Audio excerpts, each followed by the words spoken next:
Une idée de génie naît dans un labo. Comment ça devient un produit que des millions de gens utilisent tous les jours? C'est ce voyage fascinant, du concept au marché, qu'on va explorer ensemble aujourd'hui. On commence avec cette idée centrale, une idée qui va vraiment guider toute notre discussion. Pourquoi est-ce que la technologie ne prend sa vraie valeur que lorsqu'elle devient utilisable, hein? Ce n'est pas juste une question de génie technique, non. C'est son application concrète dans le monde qui compte vraiment. Voici notre feuille de route. D'abord, on va définir ce qu'est la technologie, vraiment. Ensuite, on suivra le parcours d'une idée jusqu'au marché. On plongera dans la bataille pour devenir le standard, on verra comment la tech peut être une arme stratégique, et pour finir, on résumera les leçons les plus importantes, histoire d'être bien préparé. Allez, commençons par le commencement. Avant même de parler de stratégie, il faut qu'on soit tous d'accord sur ce qu'on entend par le mot technologie. La technologie, en fait, c'est avant tout une capacité. La capacité de faire des choses, que ce soit concevoir des produits, gérer des processus, améliorer des services ou, au final, apporter de la valeur à un client. Donc ce n'est pas un objet, c'est vraiment un savoir-faire, une compétence. Et là, c'est super important de faire une distinction. Pensez à la technologie d'un écran tactile ou à la puce dans un smartphone, ça c'est la technologie de produit. Mais la technologie de processus, c'est toute la chaîne de production, la logistique qu'il faut pour fabriquer ce téléphone et le livrer partout dans le monde. Bien sûr, dans la pratique, les deux sont inséparables. Maintenant qu'on a une définition claire, voyons comment la technologie évolue.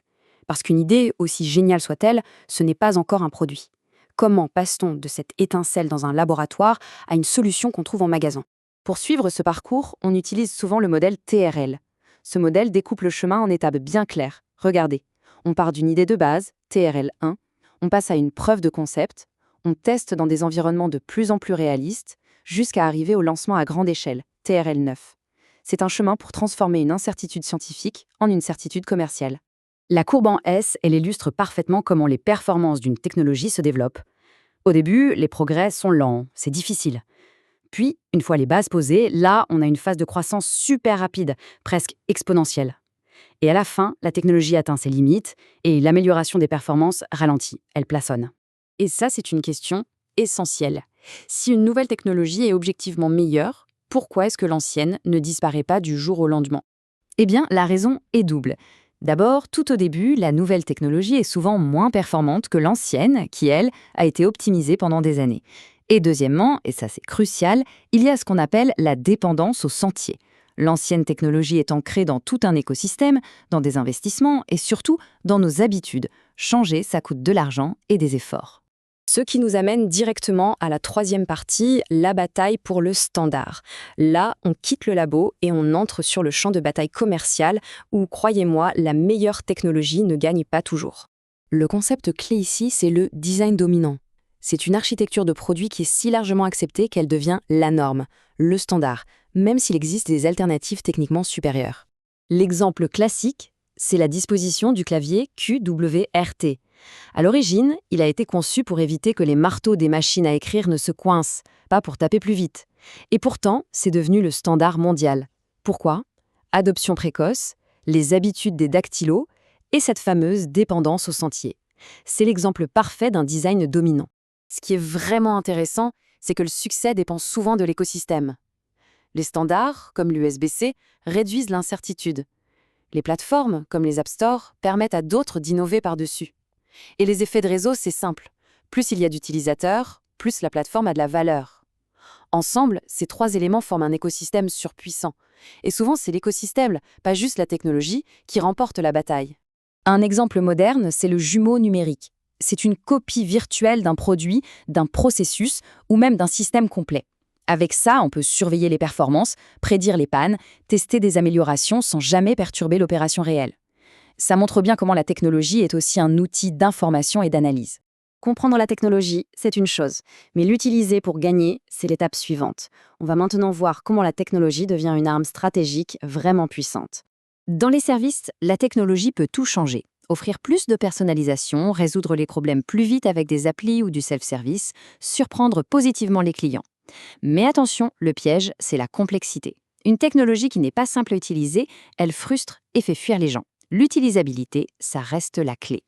gérer sa technologie de façon stratégique, ce n'est pas du hasard. Ça suit 3 étapes logiques. D'abord, l'inventaire, savoir ce qu'on a en interne.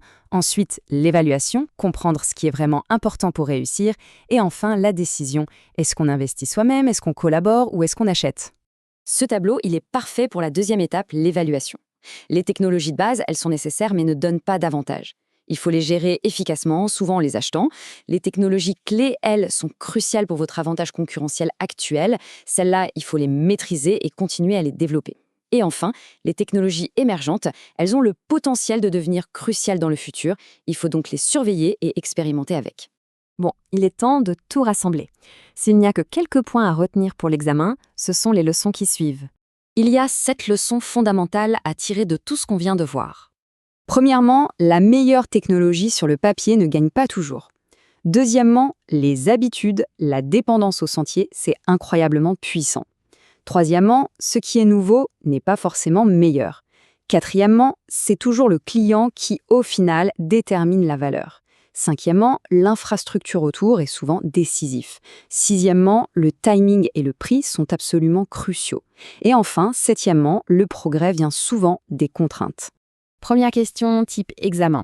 Quelle est la principale différence entre la courbe en S et le modèle TRL?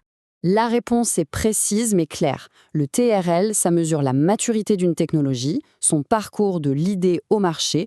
La courbe en L, elle décrit l'évolution de la performance de cette technologie dans le temps. Question numéro 2.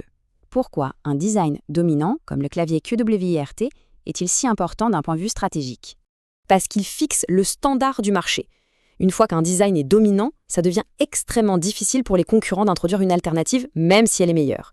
C'est à cause de la dépendance au sentier et des effets de réseau. En gros, ça verrouille le marché.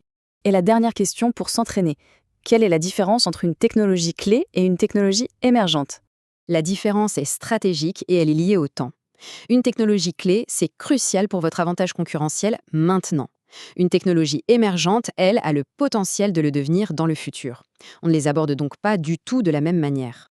Pour conclure, on revient à notre point de départ. Alors, quand est-ce que la technologie devient une véritable innovation? La réponse est simple, au moment où elle crée de la valeur pour un client. C'est le test ultime, le seul qui compte vraiment.